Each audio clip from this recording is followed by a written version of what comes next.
Our guest today is Rob Sidon, owner, editor, and publisher of Common Ground, which for 37 years has been this iconic publication in the San Francisco Bay Area covering issues around eco, health, and wellness.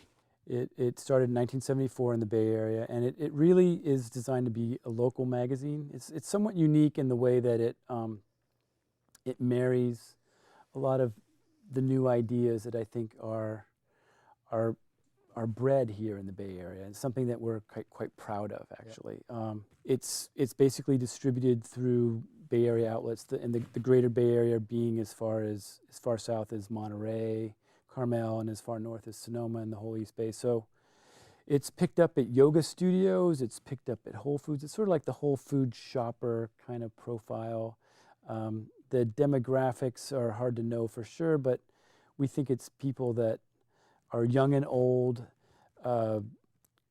wealthy and not so wealthy, but they share a common ideal about all sorts of things, whether it's they prefer organic food, they probably have a certain bent towards spirituality, they might like yoga, they might like the arts. It's a kind of a progressive mindset that I think it's the common ground reader. I mean, not to put a label on anything, should we call them the Metro Spirituals? Yeah, maybe. Yeah, that's a good one. The Metro Spirituals. And it seems to be like a theme each month. And sometimes there's the food issue, or the sex issue, the Burning Man issue, or the music issue. So do you try to take like a thematic approach to each issue?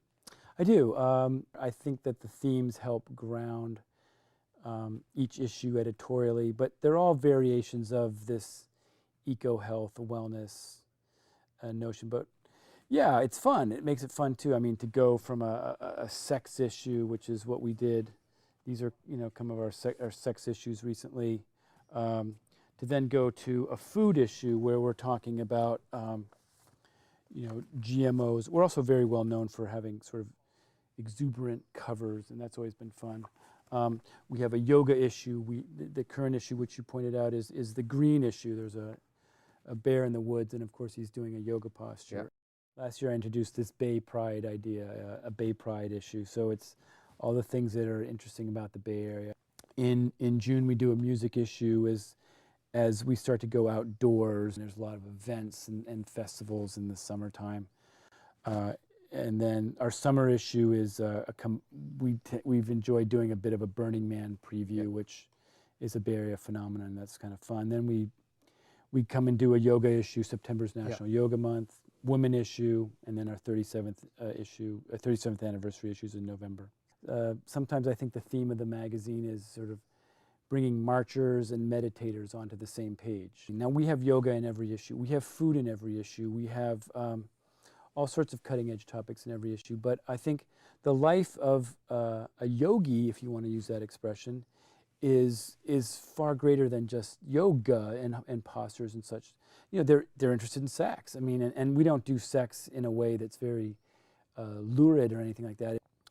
But then you go to issue-oriented editions like the food issue, where I think we really take a very hard stance on genetically modified food, GMOs. The notion that for the last 10 years only, been eating food that had been genetically modified and somewhat untested, yep, felt like I was being dosed a little bit, mm-hmm, and I felt that was fundamentally uncool, and that there should at least be labeling about that kind of thing. For specialist magazines like this, usually there's a salon, or there's a conference, or there's a gathering of the community itself. Have you tried to bring the people together, both the readers, the writers, the people who advertise in these magazines, who provide services, around some sort of a common totem pole? This weekend is Green Festival. Then thereafter there's it's a San Francisco Earth Day. So we're sponsors of these events. These are big events where tens of thousands of people come. There's another event called Deep Green, and then there's the New Living Expo at the end of the month. Why are all of the trends that you're seeing suddenly so fashionable and surging, whether it's yoga practitioners in the San Francisco Bay Area, the kind of people who are trying to increasingly eat very consciously? What is the tipping point that in the last few years has led a surge in all of the trends that seems to be echoed in your cover stories?